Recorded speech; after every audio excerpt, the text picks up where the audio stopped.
तो आप सभी का वापस से मेरे लेक्चर नंबर 39 में स्वागत है। तो आज हम इस चैप्टर के आगे के टॉपिकों के बारे में चर्चा करते हैं। तो ध्यान दीजिए, आज का जो सीक्वेंस है वो बहुत ही इजी सा है, छोटा सा है। देखो भैया, इजी सारी चीज़ें अगर आप पढ़ रहे हो तो, अगर आप नहीं पढ़ रहे हो तो उसका कोई इलाज नहीं। तो आज का हमारा टॉपिक है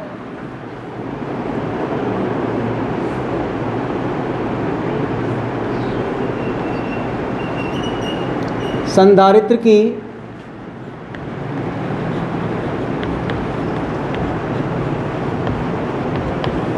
संचित ऊर्जा या संधारित्र की विद्युत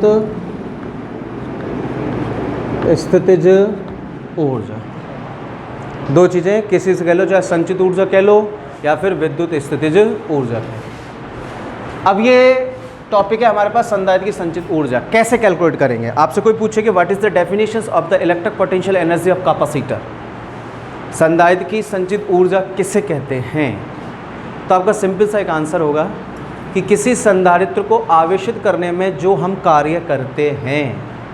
वापस से सुन लें, इसकी संधारित्र की संचित ऊर्जा की परिभाषा दे रहा हूँ कि किसी भी संधारित्र को आवेशित करने में जो भी हम कार्य करते हैं वो कार्य उस संधारित्र की विद्युत स्थितिज ऊर्जा के रूप में क्या होता है? संचित होता है। तो वो जो ऊर्जा होती है वो उसकी विद्युत स्थितिज ऊर्जा या उसकी क्या कहलाती है? संचित ऊर्जा कहलाती है।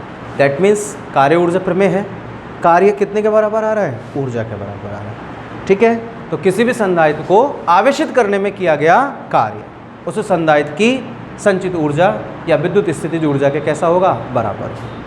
तो ध्यान दीजिए, तो हमें सबसे पहले उस कार्य का मान निकालना है जिस कार्य में कोई भी कैपेसिटर क्या होगा? आवेशित होगा, और वो जो कार्य होगा वो उसकी विद्युत स्थितिज ऊर्जा के कैसा होगा बेटा? बराबर होगा। ठीक है, तो ध्यान प्रूफ, ध्यान दें, बहुत ही लॉजिकल सी चीज़ है बेटा। ये कैपेसिटर हो गया, कैपेसिटर। यहाँ पर ये प्लस क्यू चार्ज है, माइनस क्यू। ये धनावेशित प्लेट, ये ऋणावेशित plate. That's the directions of the electric field.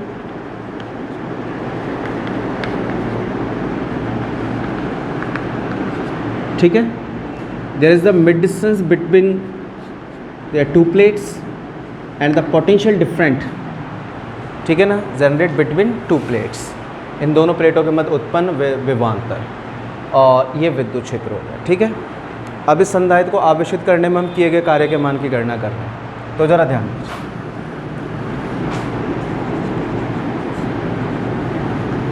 हम जानते हैं प्लेटों के मध्य में विभवांतर भी उत्पन्न हो रहा है कि नहीं हो रहा है? V बराबर W/Q। अगर मैं यहाँ से टोटल वर्क डन निकालूंगा, W इक्वल्स टू में QB, आगे QB ना। अतः मैंने आपको बताया था कि किसी एकांक धनावेश को एक प्लेट से दूसरी प्लेट तक विस्थापित करने में किया गया कार्य विभवांतर के बराबर होता है। तो B बराबर में W/Q, W बराबर हमने पास क्या हो गया? QB। तो सबसे पहले तो किसी अल्प आवेश को तो विस्थापित करेंगे। तो अतः किसी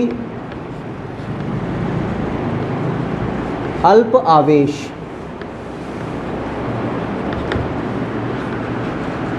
dq को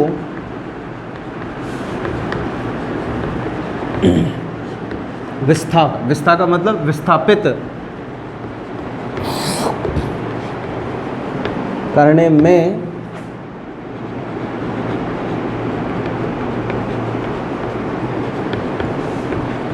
किया गया कार्य। तो अल्प आवेश को विस्थापित कर रहे हैं, तो dW बराबर में VdQ हो गया। ओके, हम जानते हैं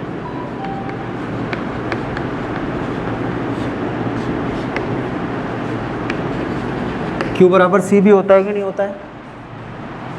Q बराबर C भी होता है।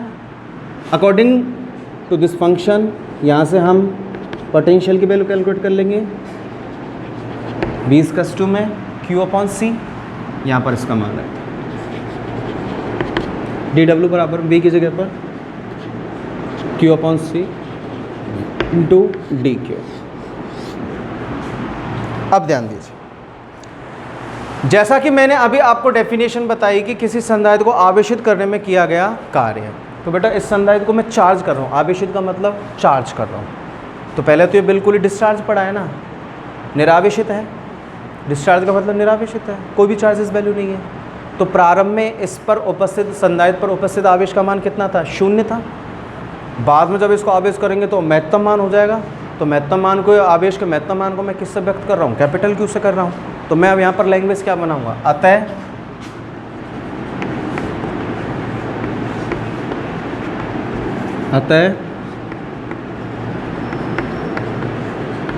संधारित्र को 0 से, that means the lower value of charge 0 से कैपिटल Q आवेश तक,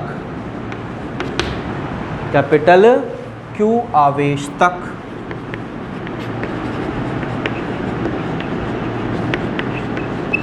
आवेशित करने में किया गया कार्य, किया गया कुल कार्य। ठीक है, कुल वर्ड आते हैं आपके दिमाग में क्या आएगा? समाकलन, समाकलन dW integration Q/C into dQ limit 0 for to capital Q। हो गया?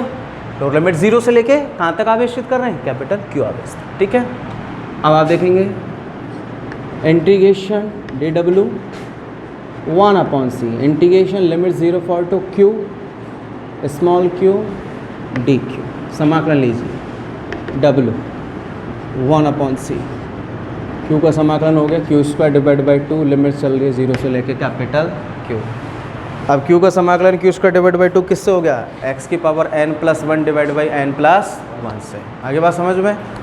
तो अब लिमिट रखें, तो W में 1/C, पहले अपर लिमिट रखेंगे Q² divide by 2 minus 0 divide by 2। ठीक है, तो वैल्यूशन क्या आ जाएगी W बराबर में Q²/2C। आ गया भाई?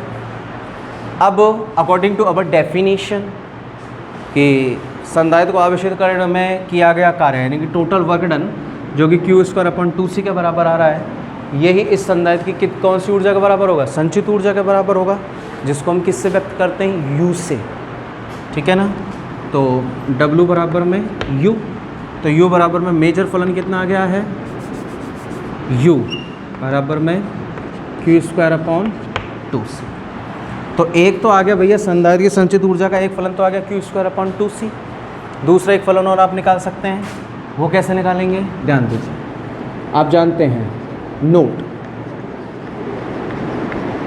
जैसे कि एक फलन अभी आपने निकाला Q²/2C, तो बेटा आप जानते हैं Q बराबर में C भी होता है कि नहीं होता है?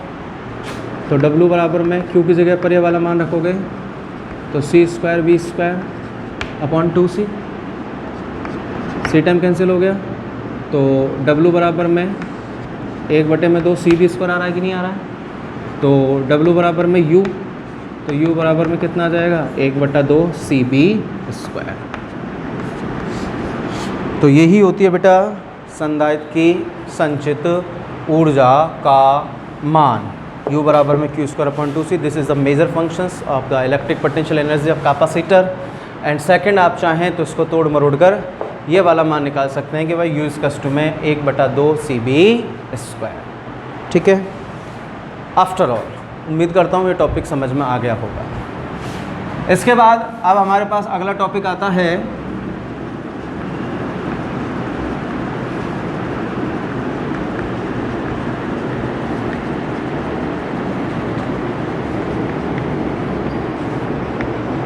संधारित्र का ऊर्जा घनत्व। ठीक है ना? एनर्जी डेंसिटी ऑफ कैपेसिटर, संधारित्र का ऊर्जा घनत्व। कैसे निकालोगे भाई संधारित्र का ऊर्जा घनत्व? बिल्कुल नॉर्मल सी कहानी है। अब देखो बेटा, जो आपने ये पढ़ा है ना, इसी का ही भाई है ऊर्जा घनत्व। यहाँ से हम ऊर्जा घनत्व निकालेंगे।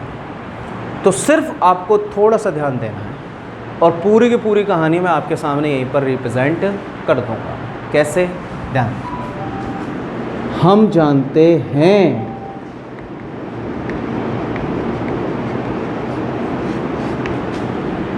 जस्ट अभी आपने पढ़ा है U इज कस्ट में Q²/2C। बोलो पढ़ा है कि नहीं पढ़ा है? U इज कस्ट में Q²/2C कहाँ से? यहाँ से पढ़ा है ना। अब मुझे इस Q का मान चाहिए, तो बेटा इस Q का मान मैं कैसे निकालूंगा? ध्यान दे लीजिएगा।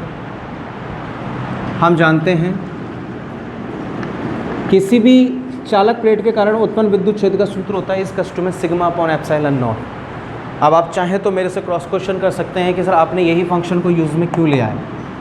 तो आपके पास जवाब होगा कि सर मैंने इलेक्ट्रिक फील्ड चालक प्लेट के कारण इसलिए लिया है क्योंकि मैंने यहाँ पर संधारित्र को आवेशित किया है, और जब संधारित्र को मैं आवेशित कर रहा हूँ तो ऑब्वियस सी बात है संधारित्र की प्लेटें आवेशित ही तो होंगी और वो एक चालक प्लेट की भांति कार्य करेंगी, इसलिए विद्युत क्षेत्र कितना हो जाएगा? E इज कस्ट में σ/ε0।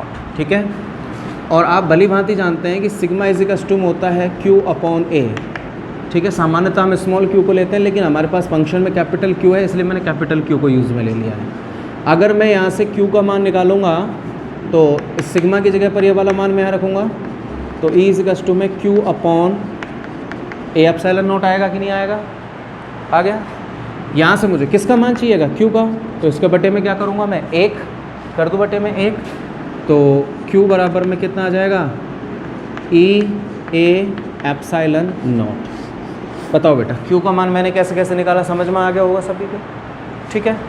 अब बच्चों इस Q के मान को आप यहाँ पर रिप्लेस कीजिएगा, तो U बराबर Q की जगह पर आपने रखा है E/A/ε0 का होल स्क्वायर बटे में 2C। ठीक है, तो आ जाओ U बराबर होल स्क्वायर खोलिएगा E² A²/ε0² divide by 2C। ठीक है। अब मैं मानता हूँ कि ये जो C है ना, C इसको मैं कन्वर्ट करूँगा। अब कैसे? यहाँ पर मैंने संधारित्र को आवेशित किया था कि नहीं किया था? किया था ना। जब आवेशित कर रहा हूँ तो ये वास्तविक संधारित्र हो गया ना। मैं मानता हूँ कि सर ये सारी घटना निर्वात की उपस्थिति में हुई है। निर्वात की उपस्थिति में हुई है, तो निर्वात की उपस्थिति में समांतर प्लेट संधारित्र धारिता को C0 से व्यक्त करते हैं कि नहीं? तो बेटा अब हम यहाँ पर C की जगह पर क्या लगा देंगे? C0 लगा देंगे। ठीक है। और आप C0 बराबर आप जानते हो सूत्र क्या होता है? A/ε0/d। बोल होता है कि नहीं होता है? यहाँ पर C की जगह पर ये वाला मान रखो, तो U बराबर में E² A²/ε0² divide by 2 into C0 की जगह पर A/ε0/d। ठीक है। अब देखो D कहाँ चला जाएगा? ऊपर।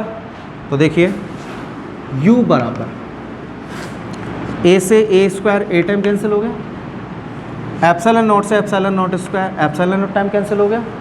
D कहाँ भाग जाएगा? ऊपर। ऊपर भाग जाएगा तो वैल्यूशन क्या बचेगी? Capital E² A/ε0 into small d, और नीचे क्या बच रहा है? केवल 2 बच रहा है कि नहीं बच रहा है? अब देखो इसको थोड़ा सा बैलेंस करके लिखो। U बराबर में मैंने इसको लिख दिया ε0 capital E² A into d divide by 2। अरे आगे पीछे तो किया, बस कर दिया। अब ध्यान दीजिए, हम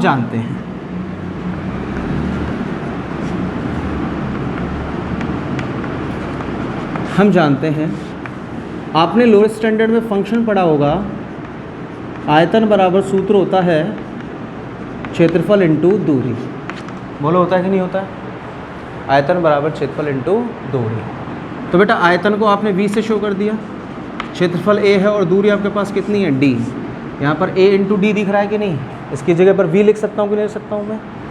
तो U बराबर ε0 कैपिटल E²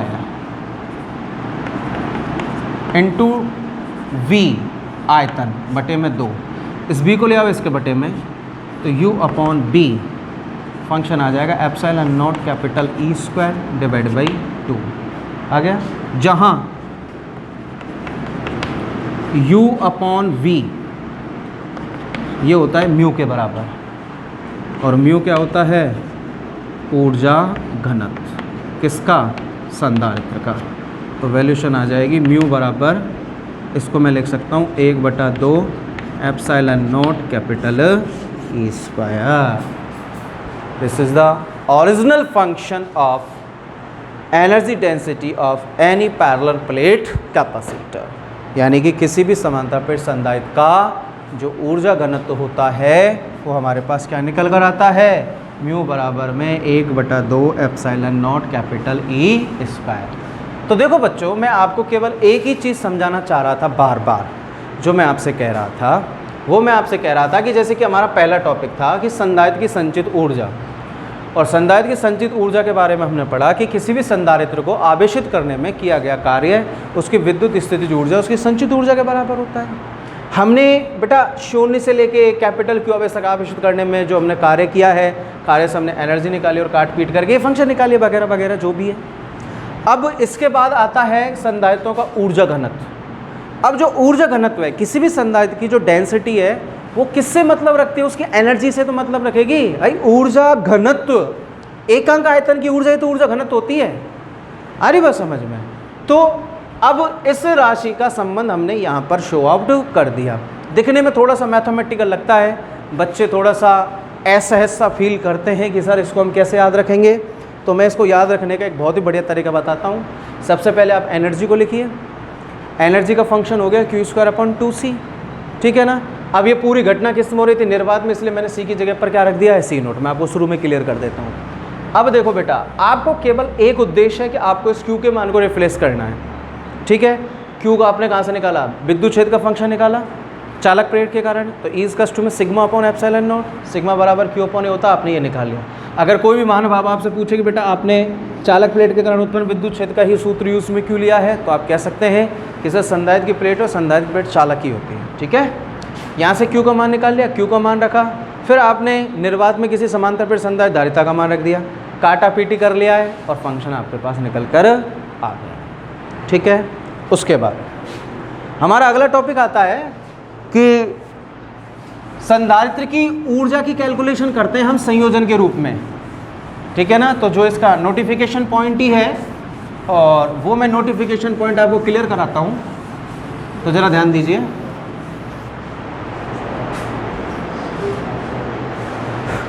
तो नोटिफिकेशन पॉइंट कैसे क्लियर करोगे, ध्यान दीजिए। वैसे आपकी किताब में पर्टिकुलर टॉपिक दे रखा है, लेकिन मैं इसको नोट में ही लिखाता हूँ, तो ज़रा ध्यान दीजिए कि संधारित्रों की तुल्य ऊर्जा निकालेंगे हम, ठीक है ना, उनके कॉम्बिनेशन के हिसाब से। तो संधारित्रों की ऊर्जा हम उसके कॉम्बिनेशन के हिसाब से निकालेंगे। तो हमने पढ़ा है संधारित्रों का संयोजन दो प्रकार का होता है भैया, एक श्रेणीक्रम संयोजन होता है और एक समांतरक्रम संयोजन होता है। तो मैं यहाँ पे लिखूँगा नंबर 1 फॉर सीरीज कॉम्बिनेशन,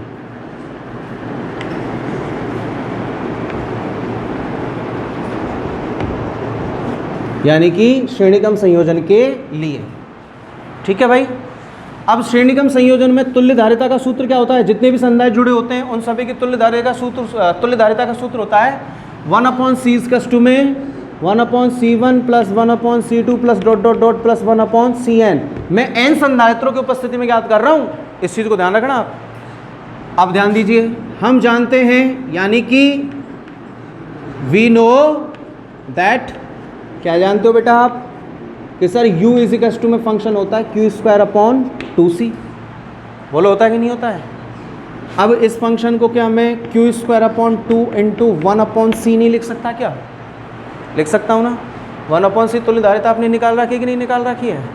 तो फंक्शन क्या बनेगा, देखो u अपनी जगह पर, Q²/2 अपनी जगह पर, इंटू 1/c चल रहा है ना बेटा, 1/c श्रेणीक्रम संयोजन की तुल्य धारिता है क्या नहीं। इसकी जगह पर आप ये वाला मान रखोगे तो 1/c1 + 1/c2 + ... + 1/cn। अब Q² / 2 का पर पद के साथ मल्टीपल करा दीजिएगा आप, तो u बराबर में Q square upon 2c1 Q square upon 2c2 plus dot dot dot plus Q square upon 2cn। बोल हो रहा है कि नहीं हो रहा है? अब ये जो वैल्यू है ये कितने के बराबर होगी? u1। ये कितने के बराबर हो जाएगी? u2। अलग से लिख देता हूँ, जहाँ u1 बराबर हो जाएगा Q square upon 2c1 comma u2 बराबर हो जाएगा Q square upon 2c2 comma dot dot dot un बराबर हो जाएगा क्यू स्क्वायर अपॉन 2cn। हो गया ना भाई? तो वैल्यूशन क्या निकल कर आएगी? u बराबर में u1 plus u2 plus dot dot dot plus un। ये हो गई श्रेणी क्रम में श्रेणी क्रम संयोजन में जुड़े सभी संधारित्रों की कुल ऊर्जा। कौन सी ऊर्जा? विद्युत स्थितिज ऊर्जा। तो ये तो हो गई श्रेणी क्रम की। ऐसे कौन से क्रम की निकाल लो? समांतर क्रम संयोजन की। तो ध्यान दो,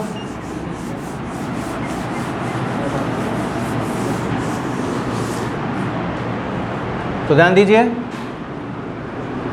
second part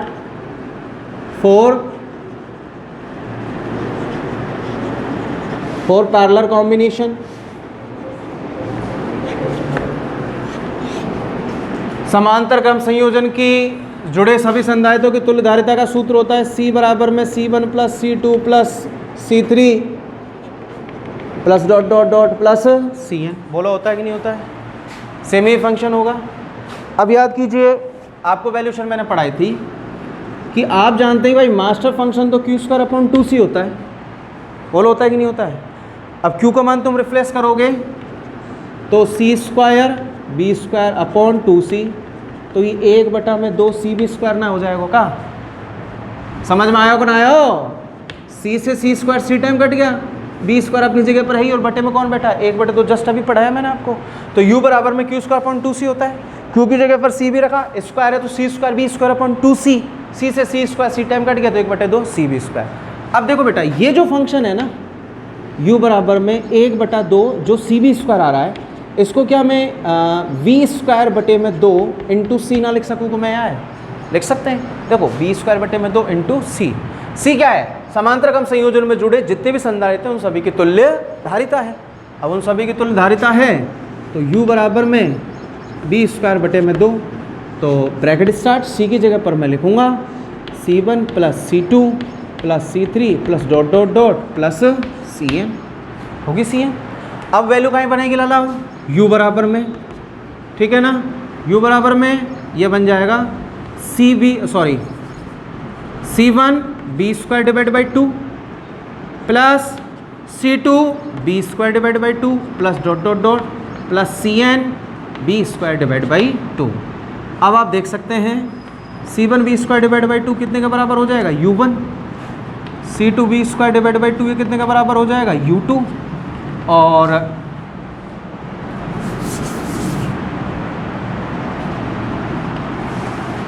cn B square divide by 2 ये कितने का बराबर हो जाएगा? un के।